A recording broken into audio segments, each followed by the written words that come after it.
स्वागत है आपका UPSC education in Hindi YouTube channel पे। ये हमारा पार्ट 5 है। इससे अगर आपने पिछले पार्ट नहीं देखे हैं तो आप मेरी प्लेलिस्ट में जाकर आप देख सकते हैं। और पार्ट 4 में हमने बात की थी ऊष्मागतिकी के नियम के बारे में। और पार्ट हमारा 5 है आहार जाल। आहार जाल के बारे में हम लोग चर्चा कर रहे थे, तो आहार जाल के बारे में आगे हम लोग बात करते हैं। विभिन्न आहार जाल श्रृंखलाओं की लंबाई एवं जटिलता में काफ़ी अंतर होता है। आमतौर पर प्रत्येक जीव 2 अथवा अधिक प्रकार के जीवों द्वारा खाया जाता है, जो स्वयं अनेक प्रकार के जीवों का आहार बनते हैं। अतः एक सीधी आहार श्रृंखला के बजाय जीवों के मध्य आहार संबंध होते हैं और श्रृंखलाओं का एक जाल बनाते हैं, जिसे आहार जाल कहते हैं। आगे हम लोग देखते हैं। जैसे कि आप देख सकते हैं, ये आहार जाल है, ठीक है। अब हम लोग बात करते हैं आहार श्रृंखला। आहार श्रृंखला में हम लोग बात करते हैं आहार श्रृंखला और आहार जाल में क्या अंतर होता है। आगे हम लोग बात करते हैं। अब देखिए, आहार श्रृंखला, इसमें कई पोषी स्तर के जीव मिलकर एक श्रृंखला बनाते हैं। इसमें ऊर्जा प्रवाह एक रेखीय दिशा में होता है। आहार श्रृंखला सामान्यतः 3 चरणों में होती है। आगे ये देख लीजिए, जैसे ये पत्ती है, पत्ती को टिड्डे ने खाया, टिड्डे को ये चूहा मान लीजिए, कुछ भी जानवर मान लीजिए, अब उसको सांप ने खाया और सांप को बाज ने खाया, ये है। आगे हम लोग देखते हैं अंतर में हम लोग आहार जाल क्या होता है ये देखते हैं। इसमें कई आहार श्रृंखलाएं एक दूसरे से जुड़ी होती हैं। यह एक जाल की तरह होता है, इसमें कई चरण होते हैं। आगे आप देख सकते हैं ये पूरा जाल कहने की बात ही नहीं है, वो जाल ही होता है।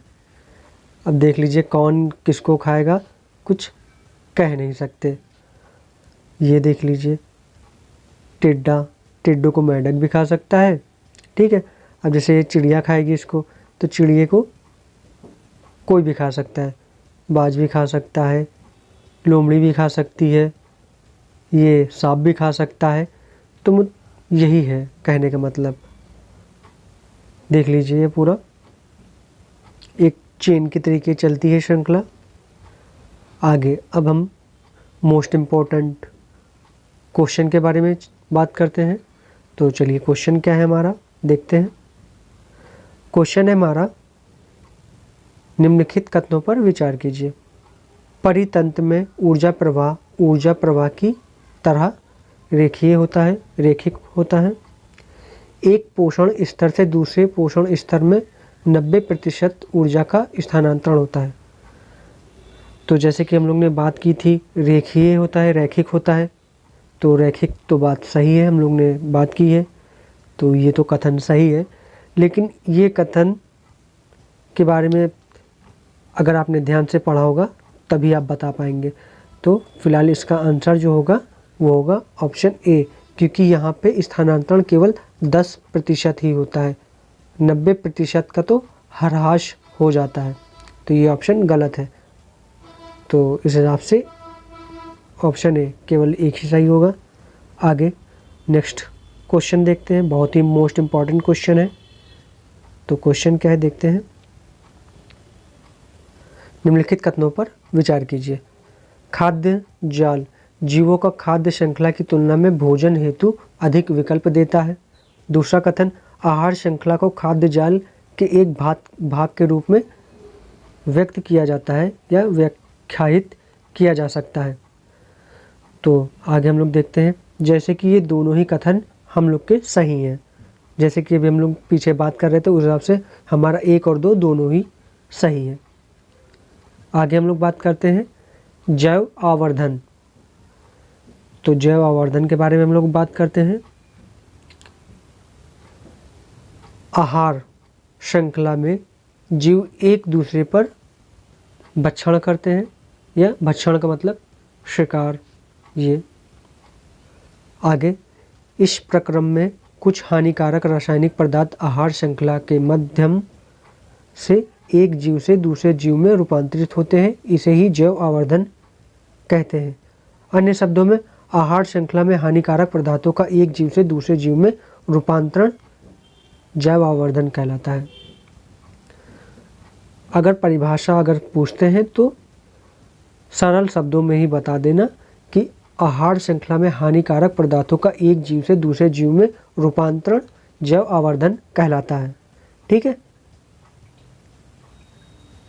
और इसको नापने की क्या इकाई है? ppm, पार्ट्स पर मिलियन। जैसे कि अब वाटर का आप देख सकते हैं ppm, इन्हीं सब का आप ppm, ये इतना इम्पॉर्टेंट नहीं है ppm याद करना, ये आप केवल समझाने के लिए है, इतना कोई खास है नहीं। तो आगे हम लोग क्वेश्चन के बारे में बात करते हैं। निम्नलिखित में से कौन सा कथन जैव आवर्धन को परिभाषित करता है? किसी परितंत्र में विदेशज प्रजाति की वनस्पतियों का आक्रमण, खाद्य श्रृंखला में एक स्तर से दूसरे स्तर में ऊर्जा का प्रवाह, खाद्य श्रृंखला में एक स्तर से दूसरे स्तर में हानिकारक जैव रसायनों का संकीर्णन, किसी परितंत्र में उसकी उत्पादकता बढ़ाने वाले तत्वों की कमी।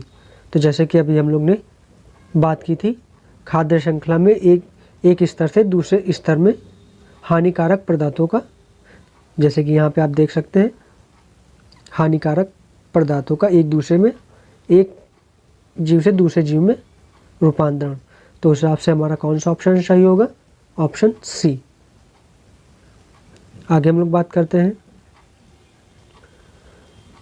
अगर आपने चैनल को लाइक नहीं किया है तो लाइक कर दें, सब्सक्राइब नहीं किया है तो सब्सक्राइब करें, बेल वाला आइकन जरूर प्रेस करें, जिससे हमारी अगली वीडियो की नोटिफिकेशन आपको जल्द से जल्द पहुंच पाए। ठीक है, तो इसी के साथ हम अपनी वीडियो समाप्त करते हैं। इसी के साथ हमारा ये पार्ट 5 भी कंप्लीट होता है। तो मिलते हैं हम लोग नेक्स्ट वीडियो में। धन्यवाद।